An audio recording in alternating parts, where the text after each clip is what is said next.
There are moments in life when a fall doesn't just cause physical pain, but shatters trust and self-respect. This is Ada's story. On one fated night, amidst the cheerful laughter of a housewarming party, she endured the ultimate public humiliation, a wound not just to her skin but etched deep into her soul. Yet, it was in that very moment of seeming utter defeat that a seed of strength and resolve germinated within her.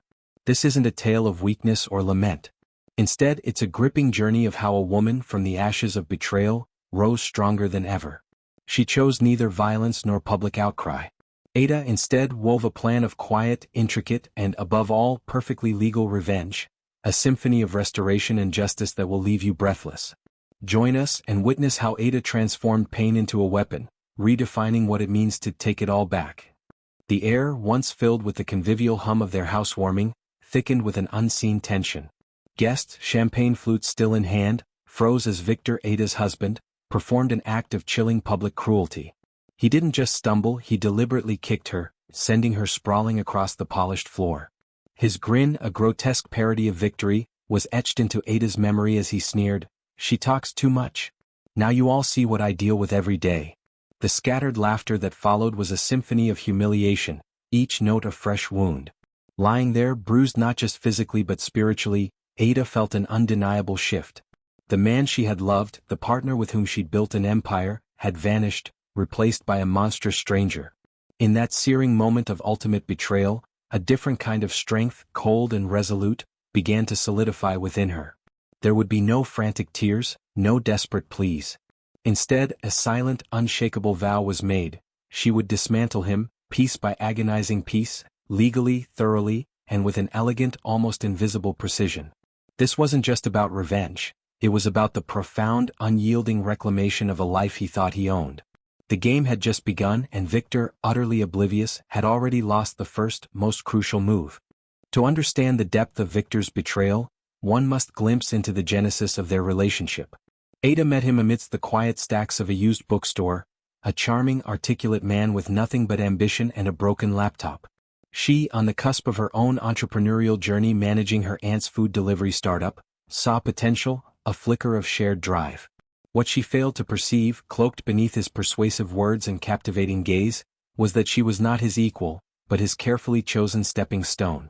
The inheritance from her late mother, a substantial sum of $5 million, became the bedrock of Victor's digital aspirations. Ada poured her resources, her faith, and her tireless efforts into co-founding what would become their empire. Yet, as the business thrived, a subtle but significant power shift occurred. Victor, emboldened by early success, began to subtly sideline Ada, relegating her to the role of a decorative queen, while he seized control of the financial reins. The narrative he spun, of dividing roles, of protecting his fragile queen from the complexities of business, was a carefully crafted deception.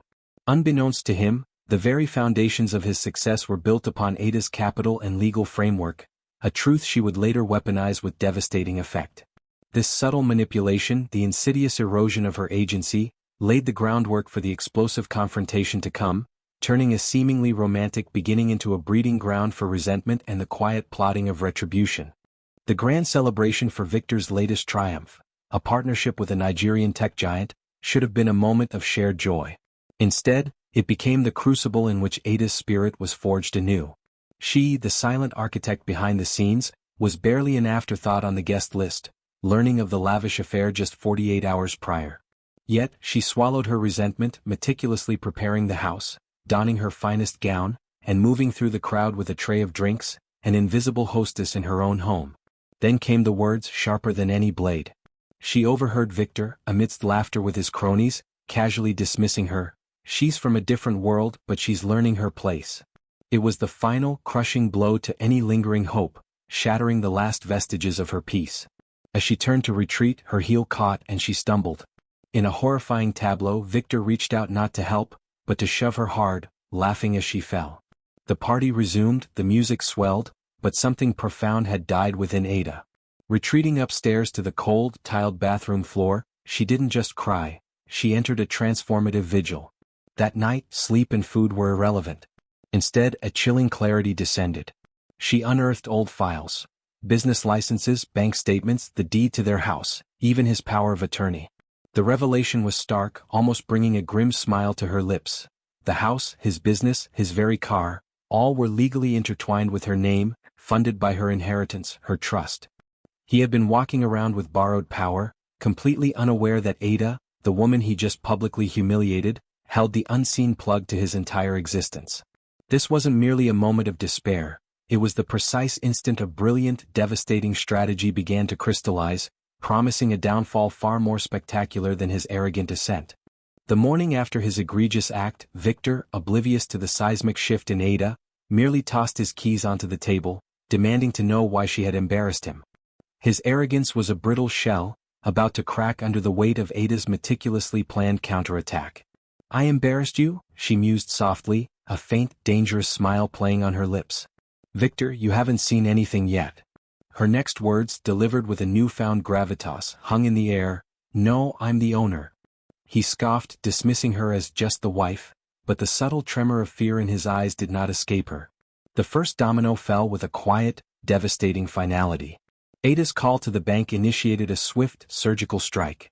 All joint accounts were frozen, Victor's signatory rights on the business account revoked.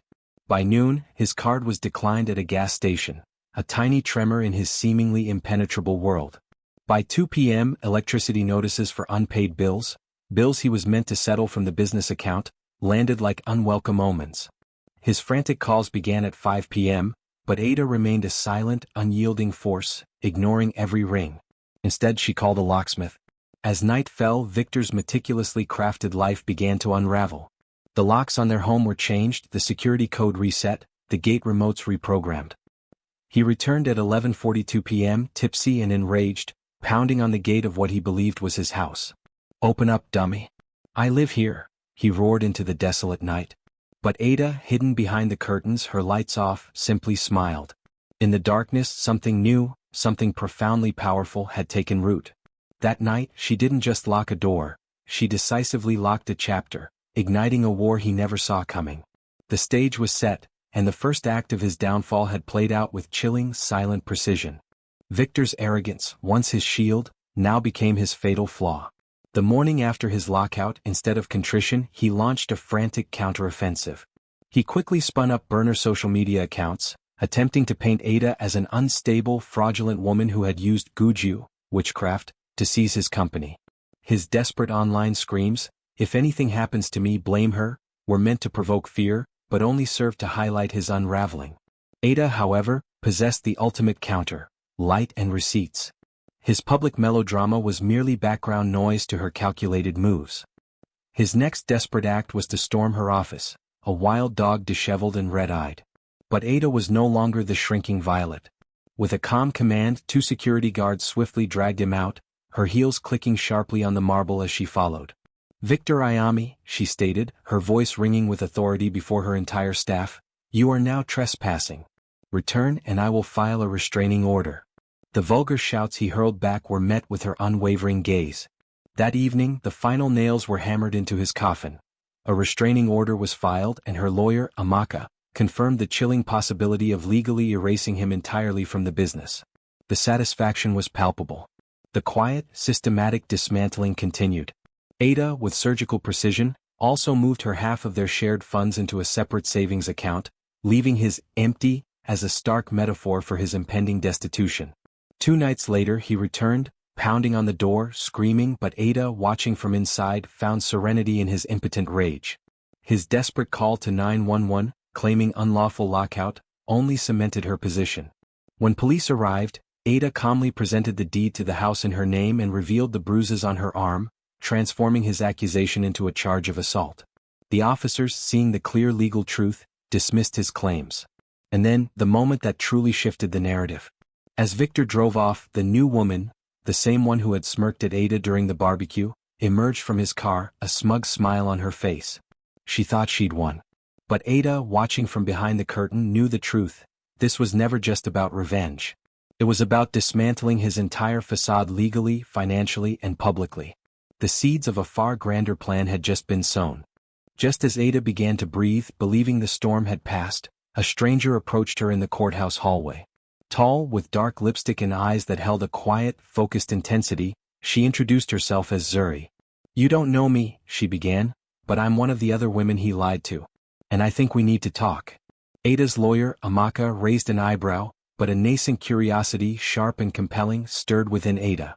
Over coffee, Zuri's story unfolded, a chilling echo of Ada's own experience. Raymond, Victor's other name as the story shifts, had spun her the same web of lies, that Ada was unstable, that their business was failing due to her spending. Zuri, however, possessed something crucial, undeniable proof. She handed Ada a folded piece of paper. WhatsApp screenshots between Raymond and yet another woman, Angela, complete with promises of a new company and a fresh start. This wasn't merely a betrayal, it was a systematic pattern of fraud, manipulation and emotional exploitation. "What's in it for you?" Ada asked, her voice steady. Zuri's faint smile held a quiet, profound rage. "Peace." That evening, Zuri delivered a trove of evidence. Chat logs, receipts, even a recording of Raymond bragging about how easy it was to scam emotional women. This wasn't just about petty revenge anymore.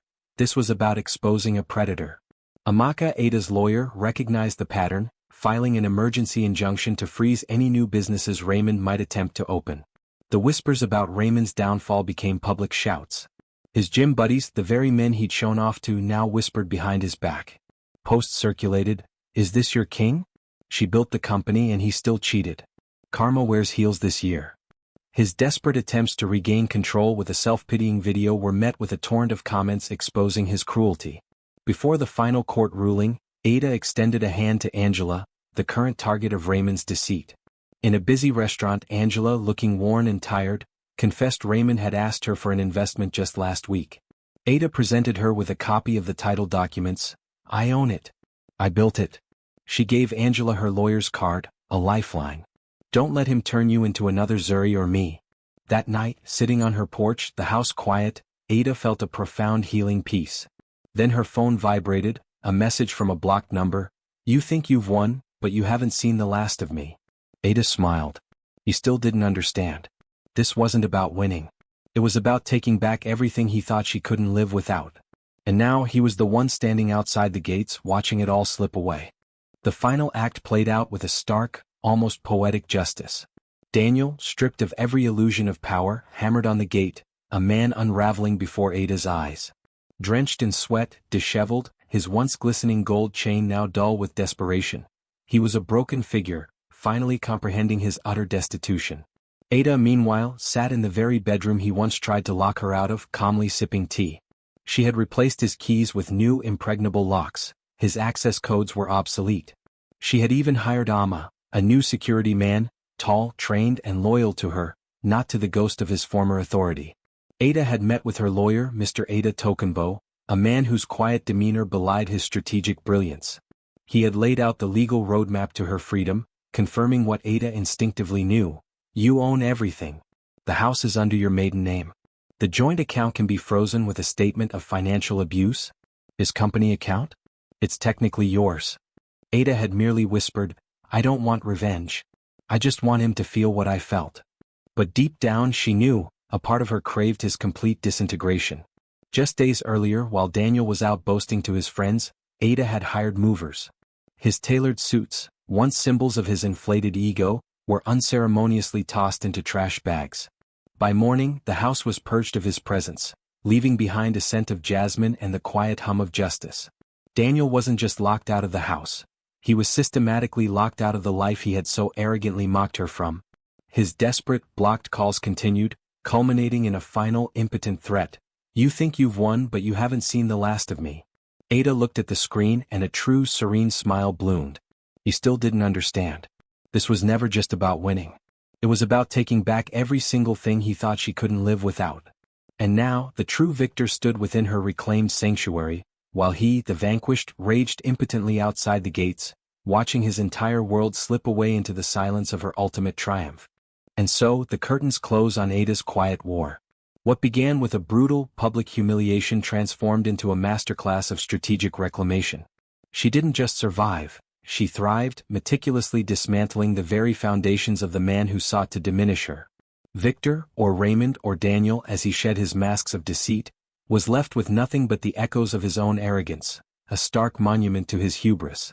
Ada's story is a powerful testament not to the thirst for vengeance, but to the unyielding strength of a spirit once bruised, now fortified.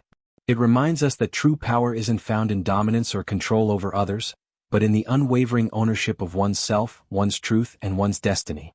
May Ada's journey be a beacon, a reminder that even in the darkest moments of betrayal, clarity can emerge, strength can be forged, and justice, when wielded with intelligence and resolve, can indeed be the most profound form of restoration. Her battle may be over, but the lessons of her triumph resonate, a quiet symphony of resilience for anyone who has ever been underestimated.